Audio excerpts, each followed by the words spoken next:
ورحمۃ اللہ وبرکاتہ و مغفرتہ۔ پروگرام احکام شریعت اور قربانی سے متعلقہ مسائل کے ساتھ آپ کی خدمت میں حاضری کا شرف حاصل ہے۔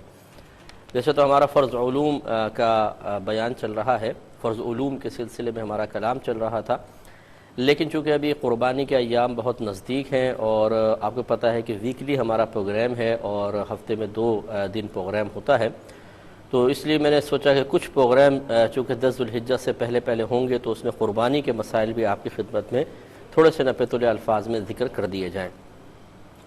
دیکھیں، قربانی کی مختلف شرعی حیثیتیں ہوتی ہیں، کبھی یہ واجب ہوتی ہے اور کبھی سنت و نفل ہوتی ہے۔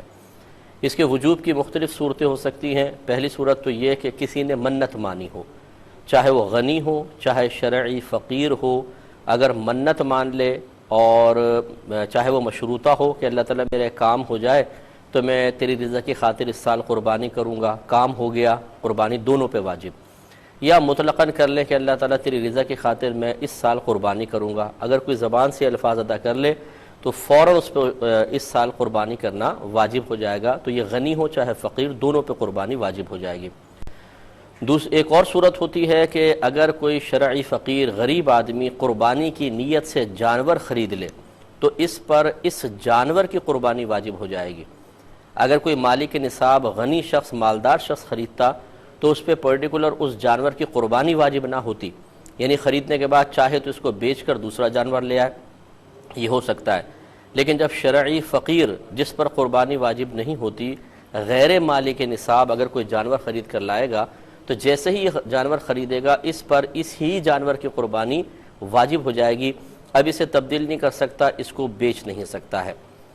اور تیسری قربانی کے وجوب کی صورت ہوتی ہے جو صرف مالک نصاب پر قربانی واجب ہوتی ہے۔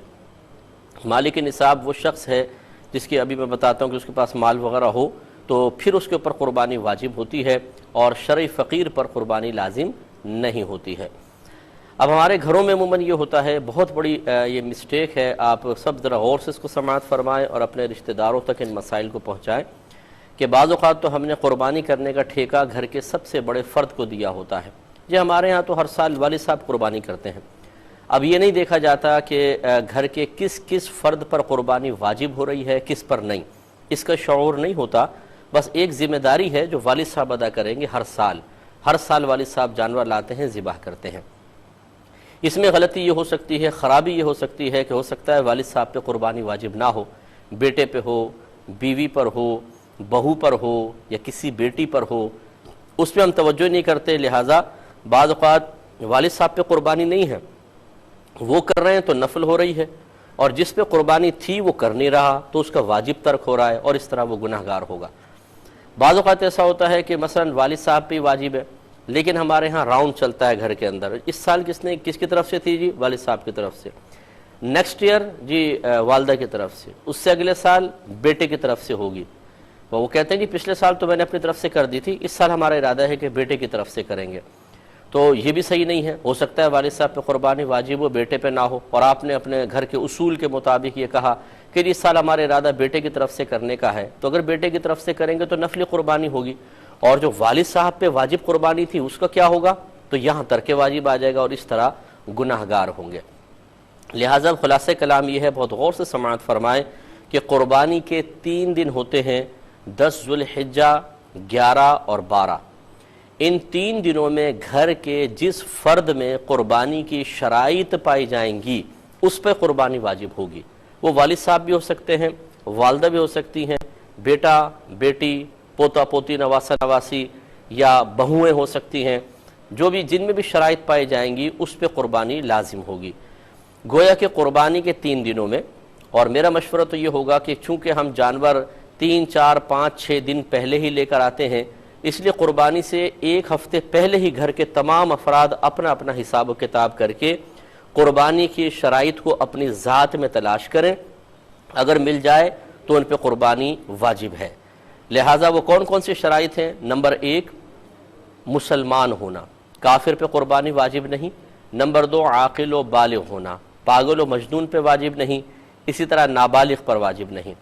تیسرا مقیم ہونا، یعنی قربانی کرنے والا مسافر نہ ہو، اپنے گھر پر ہے، مقیم ہے۔ مقیم اس شخص کو کہتے ہیں کہ جو حالت سفر میں نہ ہو، اور مسافر اسے کہتے ہیں کہ جو اپنے گھر کی حدود سے، اپنے شہر کی حدود سے باہر نکل جائے اور ارادہ یہ ہو کہ کم از کم 92 کلومیٹرز دور جاؤں گا۔ ان کلومیٹرز کی تعداد میں یا اس کی جو ہم آپ کو ایک لمٹ بتا رہے ہیں، اس میں اختلاف ہو سکتا ہے کوئی عالم آپ کو 70 کلومیٹر بتائے، کوئی اس سے کم زیادہ بتائے، کیونکہ نبی کریم صلی اللہ علیہ وسلم کا مسافر کی شناخت بیان کرنے کے سلسلے میں کلام یہ ہے کہ جو اپنے گھر سے 3 دن کی مسافت پر گیا وہ مسافر ہے۔ تو 3 دن کی مسافت، اس زمانے میں 3 دن کا سفر اونٹوں پر، خچروں پر، گدھوں پر، پیدل بھی چلتے تھے، پہاڑی سفر بھی تھا، میدانی سفر بھی تھا، رات میں بھی سفر ہوتا تھا، دن میں سفر ہوتا تھا، خطرات کی جگہ پر بھی ہوتا تھا اور امن کی جگہوں پر ہوتا تھا۔ اب اس کا اندازہ کیسے کیا جائے کہ 3 دن کے اندر کتنا پچھلے زمانے میں کتنا سفر طے ہوتا تھا، اس اندازہ کرنے میں اختلاف ہوا۔ تو ہمارے نزدیک محتاط قول 92 کلومیٹرز کا ہے، تو وہ میں عرض کر رہا ہوں شہر کی حدود سے باہر نکلے اور کم از کم 92 کلومیٹرز دور جانے کا ارادہ ہو، یہ ہے شرعی مسافر، یعنی جیسے باہر نکلا مسافر ہو گیا۔ اب جب تک یہ کسی شہر تک نہیں پہنچ جاتا حالت مسافرت میں ہی کہلائے گا۔ اس کے مسائل میں عرض کرتا ہوں، ایک سائل منتظر ہے جو کہ بیچارے ہولڈ پر ہوتے ہیں اور پھر ذرا انتظار میں ذرا دقت ہوتی ہے، اس لیے ہم پہلے کال لے لیتے ہیں۔ السلام علیکم۔ وعلیکم السلام۔ جی بہن۔ السلام علیکم۔ جی وعلیکم السلام۔ میرے 2 کوشچن ہیں مفتی صاحب۔ پہلا یہ کوشچن ہے کہ ایک عورت کا نکاح ہو گیا ہے پر رخصت ہی نہیں ہوئی ہے، تو رخصت سے پہلے اس کے ہسبینڈ کی وفات ہو گئی ہے، تو کیا اس عورت پر عدت ہوگی؟ ٹھیک ہے۔ اور دوسرا کوشچن ہے کہ اگر زوجہ اپنے ہسبینڈ کے بغیر اجازت کے غریبوں کی کچھ مدد کر لے تو شریعت کا اس میں کیا حکم ہے؟ ٹھیک ہے۔ اور تو نہیں ہو؟ بس مفتی صاحب شکریہ، جزاک اللہ۔ جی میں عرض کرتا ہوں، ایک اور کالر ہیں۔ السلام علیکم۔ فون جمع ہو اس میں کہ آپ ایک جان اپنی طرف سے وسلم کے نام کریں۔ ایک منٹ دوبارہ بولیے۔ جی جی کتاب، میرا سوال یہ ہے کہ اگر آپ کے ہسبینڈ نام کی قربانی بیگم کی، میرے نام کی قربانی اپنی والدہ کے نبی پاک صلی اللہ علیہ وسلم نام کی قربانی کر رہے ہیں جی، اور الگ سے اپنی قربانی کر رہے ہیں، اور میرے پاس اگر اتنی کی رقم موجود ہو کہ میری خواہش ہو کہ میں بھی نبی پاک صلی اللہ علیہ وسلم کی قربانی کروں، تو کیا میں وہ؟ اور دوسرا سوال یہ کہ آپ نے بتایا تھا کہ نبی پاک جو پڑھتے تھے دعائیں، وہ کیا فرض نمازوں کے بعد پڑھنی ہے کہ نماز اختتام کے بعد جب ختم ہو جائے؟ یہ آیت الکرسی کا پوچھ رہی ہیں؟ نہیں مفتی صاحب، ویسے جو ایک دعا تھی اور سبحان تھا، وہ کیا پوری ختم ہونے کے بعد پڑھتے ہیں جب فرض؟ چلو میں بتا دیتا ہوں انشاءاللہ۔ آپ کی آواز اصل میں بہت زیادہ کٹ رہی ہے جی، اور انشاءاللہ تو آپ کی خدمت میں گزارش کی تھی کہ قربانی کی شرائط گھر کے ہر فرد میں تلاش کریں، چنانچہ جو گھر کا فرد مسلمان ہو، عاقل و بالغ ہو، اور تیسرا مقیم ہو، مسافر نہ ہو۔ مسافر کی میں آپ کو تعریف بتا رہا تھا کہ شہر کی حدود سے انسان باہر نکل جائے اور ارادہ یہ ہو کہ کم از کم 92 کلومیٹرز دور جاؤں گا، تو جیسے ہی شہر کی حدود سے باہر نکلے گا مسافر ہو جائے گا۔ اب جب تک یہ سفر کرتا رہے گا مسافر ہے۔ اب کسی شہر میں پہنچا تو اب یہ دیکھا جائے گا کہ وہ شہر کیا ہے۔ اگر تو وہ اس کا آبائی گاؤں یا آبائی شہر ہے جہاں یہ پیدا ہوا تھا اور اس کا آبائی گھر ابھی بھی موجود ہو، چاہے ماں باپ فوت ہو گئے ہوں، آبائی گھر موجود ہے، وہ سیل آؤٹ نہیں کیا، وہاں اس شہر سے رہائش مکمل طور پہ انہوں نے منقطع نہیں کی، مائیگریشن نہیں کی تھی، تو سمجھ جائیے کہ یہ اس کا وطن اصلی کہلاتا ہے۔ جیسے اس شہر میں داخل ہوگا مقیم ہو جائے گا، چاہے ایک دن کے لیے کیوں نہ ہو۔ دوسرا ایک اور وطن اصلی کی صورت ہوتی ہے کہ جہاں اس شخص نے شادی کی ہو، چاہے وہاں رہائش نہ رکھی ہو، لیکن جہاں اس شخص نے شادی کی تھی اگر اس شہر میں داخل ہو گیا تو فوراً مقیم ہو جائے گا اور مسافرت ختم ہو جائے گی۔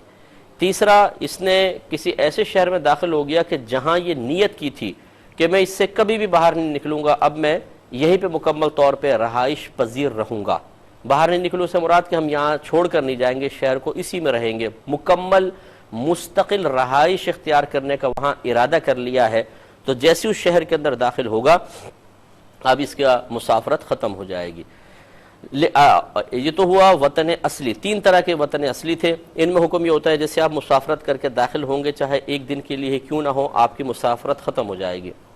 اب بالفرض ایسے شہر میں گئے کہ جو نہ آبائی گھر ہے، نہ وہاں شادی ہوئی ہے، نہ وہاں پہ مستقل رہنے کا ارادہ ہے، بلکہ کسی کام سے پہنچے ہیں، اس میں دیکھا جاتا ہے کہ اگر 15 دن یا اس سے زیادہ ٹھہرنے کی نیت ہے تو مقیم ہو